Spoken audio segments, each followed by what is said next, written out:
नमस्कार, मेरा नाम है डॉक्टर पुरु धवन और आज इस वीडियो में बताऊंगा कि किस तरह से आप पैरालिसिस के पेशेंट अपनी कॉन्स्टिपेशन को हटा सकते हो।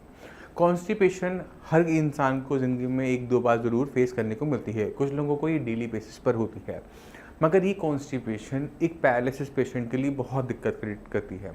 पेशेंट को बहुत ज़्यादा डिस्कम्फर्ट बना रहता है और पेशेंट जो एक्सरसाइज करना चाहता था नहीं कर पाता, क्योंकि उसे कहीं ना कहीं गैस बन रही होती है, पेट में दर्द हो रहा होता है, एसिडिटी बन रही होती है, तो बहुत सारा डिस्कम्फर्ट बना होता है। तो ये जो छोटी छोटी ब्रेकर आते हैं पैरालिसिस की रिकवरी के अंदर, इसको हमें हटाना होता है। अब हम बात करते हैं सबसे कॉमन दिक्कत जो हमें अक्सर देखने को मिलती है पैरालिसिस के अंदर, और वो है कॉन्स्टिपेशन। अब कॉन्स्टिपेशन का पैरालिसिस से कोई लेना देना नहीं होता। कॉन्स्टिपेशन जो हो रही है वो आपकी इंटेस्टाइन्स में हाइपर एक्टिविटी की वजह से या फिर लो एक्टिविटी की वजह से हमें देखने को मिलती है। तो हम कॉन्स्टिपेशन को थोड़ा सा गहराई से समझने की कोशिश करते हैं और डिफरेंट टाइप की जो कॉन्स्टिपेशन होती हैं उन्हें डिफाइन करते चलेंगे और उनका ट्रीटमेंट को समझते हुए चलेंगे। तो अगर आपको कॉन्स्टिपेशन हो रही है तो सबसे पहला काम आपने क्या करना है, आपने ध्यान देना है कि आप पूरी दिन में खाना कितना खाते हो और उस खाने के अंदर कितना फाइबर है। अब इमेजिन करो कि एक इंसान जो पूरी दिन के अंदर 2 रोटी खाता है। अब 2 रोटी बनाने के लिए हम कितना आटा इस्तेमाल करते हैं? इतना सा। अभी इतना सा आटा पेट में जाकर इतना सा हो जाता है। अब पेशेंट ये सोचे कि मैंने 2 रोटी खाई थी और वो 2 रोटी बाहर रहेगी, कभी नहीं होगा। अगर हमारा स्टूल यानी हमारा मल पूरा मात्रा में सही मात्रा में नहीं बना तो हमारी बॉडी उसको पास नहीं कर पाती और वो हमारे इंटेस्टाइन्स में पड़े पड़े सूखना शुरू कर देता है, क्योंकि अब बॉडी को उसी 2 रोटी में से सारी ताकत खींचनी है, उसमें से पानी पूरा खींचना है, क्योंकि बॉडी को तो चाहिए और जो उसके पास है उसको उसी में काम चलाना पड़ेगा। तो स्टूल क्या हो जाता है? हार्ड हो जाता है। ऐसे पेशेंट के अंदर स्टूल पास हार्ड होता है और 2 या 3 दिन बाद होता है। अगर 2 या 3 दिन में स्टूल पास नहीं होता तो चौथे दिन दस्त लग जाते हैं और पेशेंट का जो इंटेस्टाइन्स में जो स्टूल है वो पानी के साथ बाहर आ जाता है।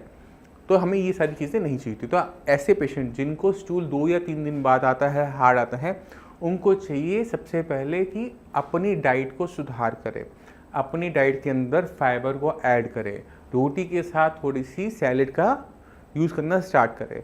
और जो सैलेड नहीं ले पा रहे वो क्या कर सकते हैं, वो सूजी जैसी जो मोटे अन्न होते हैं उसका यूज़ कर सकते हैं। रात को सोने से पहले 1 चम्मच जो इसबगोल होता है उसको लेके सो सकते हैं, क्योंकि इसबगोल पेट में जाएगा, पानी साथ मिलेगा और वो फूल जाएगा और वो स्टूल को क्रिएट कर देगा। तो आपका पेट डेली बेसिस पे साफ हो जाएगा, स्टूल हार्ड आना बंद हो जाएगा।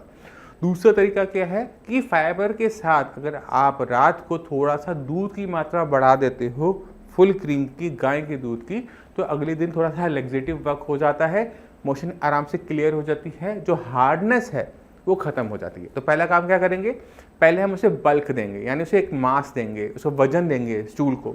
दूसरा, उसे आराम से पास करने के लिए उसमें थोड़ा सा ग्रीसिंग करेंगे। और ग्रीसिंग कैसे करेंगे?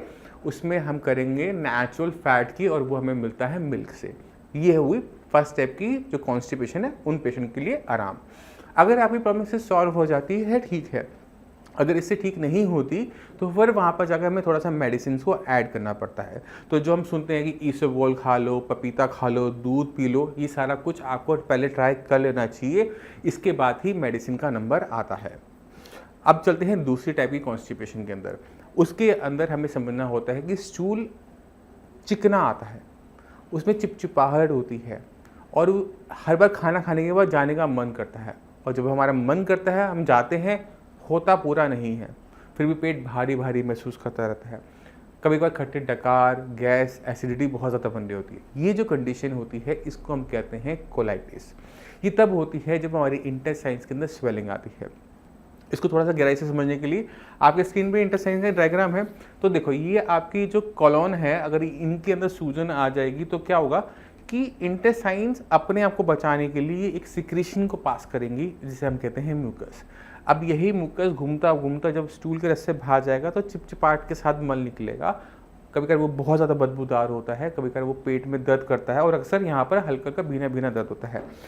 इसके अंदर खाई हुई मेडिसिन काम नहीं करती, खाया हुआ खाना काम नहीं करता, पेशेंट के अंदर वीकनेस आती रहती है, कमज़ोरी महसूस होती है, कंधों में, कमर में, पिंडलियों में थकावट महसूस होती है, दर्द होता है। तो आपको समझना है कि ये जो कॉन्स्टिपेशन है, जिसे आप कॉन्स्टिपेशन कर रहे हो, वो कॉन्स्टिपेशन नहीं है, वो कोलाइटिस है। और कोलाइटिस को सही ट्रीटमेंट की बहुत ज़्यादा ज़रूरत होती है। तो ये 2 मेजर फ़र्क को आप समझो, एक है स्टूल का हार्ड होना, एक है स्टूल का सॉफ्ट स्लाइमी चिपचिपाहट के साथ आना। ये 2 मेजर टाइप की जो कॉन्स्टिपेशन से अगर आप ग्रसित हो और आप पैरालिसिस के भी शिकार हो तो आपको उस पर सही तरीके से काम करने की ज़रूरत है।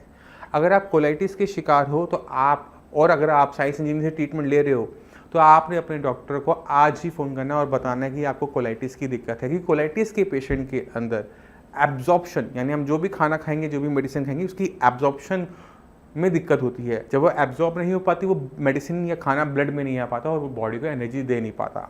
तो हमें क्या करना होता है, इस कोलाइटिस को बहुत तेज़ी से ख़त्म करना होता है। और गर्मी के मौसम में कोलाइटिस ज़्यादा देखने को मिलता है और इस टाइम गर्मी का मौसम ही चल रहा है। तो अगर आप कोलाइटिस के पेशेंट हो तो आपने आज ही की डेट में अपने डॉक्टर को, जो हम डॉक्टर अलॉट करके देते हैं, जो डॉक्टर आपको हर हफ्ते कॉल करते हैं, उनको बताना है कि मुझे कोलाइटिस हो रहा है, मुझे ये दिक्कत हो रही है, जिससे वो तेजी पे काम कर सकें और आपकी कोलाइटिस को दिक्कत को हटाते हुए पैरालिसिस की जो आपकी इंप्रूवमेंट है उसको तेज़ी से आगे को बढ़ा सके। तो मैं उम्मीद करता हूँ इस वीडियो से आप कॉन्स्टिपेशन के बारे में गहराई से समझ गए होंगे कि हमने किस टाइप की कॉन्स्टिपेशन में हमने क्या करना है। अब इसी के साथ आप सभी से चलने की आज्ञा चाहूँगा। मिलते हैं अगली वीडियो में, तब तक के लिए नमस्कार।